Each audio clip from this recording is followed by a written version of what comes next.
কতটা নির্লজ্জ হলে যে এসব কাজ করা যায় সেটা যাতে কেউ আমাকে দেখেই শেখে। 1 মাস আগে এক্সাম দিলাম, ওরা সাকসেসফুলি কন্ডাক্টর বলার পরেও এক্সামটা ক্যান্সেল করে দিল, সেটাও মুখ বুঝে মেনে নিলাম।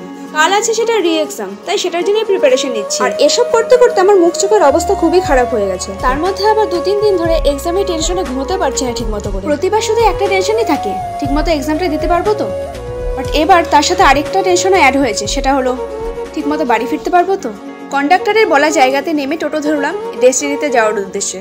সো আমরা ডেস্টিনিতে পৌঁছে খাওয়া দাওয়া করে নিলাম, মানে আমি খেয়েছি, বাবা খাইনি। এবার আমি হাড়ে হাড়ে বুঝতে পারছি আগের বার এক্সাম কেন ক্যান্সেল করেছে। অ্যাকচুয়ালি আগের বার ঠান্ডা ছিল তো, মানে বৃষ্টি বৃষ্টি ছিল ওয়েদারটা, তাই এক্সামটা ক্যান্সেল করেছে, যাতে এই রোদের মধ্যে আমাদের একটু পুড়িয়ে মারে। যেহেতু অনেকটা আগে পৌঁছে গেছিলাম, তাই খাওয়া দাওয়া করে একটু ঘুরে নিলাম জায়গাটা। আর আমরা যেখানে রেস্ট নিচ্ছিলাম তার ওপরের ভিউটা ছিল ঠিক এরকম। এসব কাজ করতে না পারলেও দেখতে খুবই ভালো লাগে। যাই হোক, এক্সাম কমপ্লিট করে রাতের শিলিগুড়ি দেখতে দেখতে চলে এলাম বাড়ি।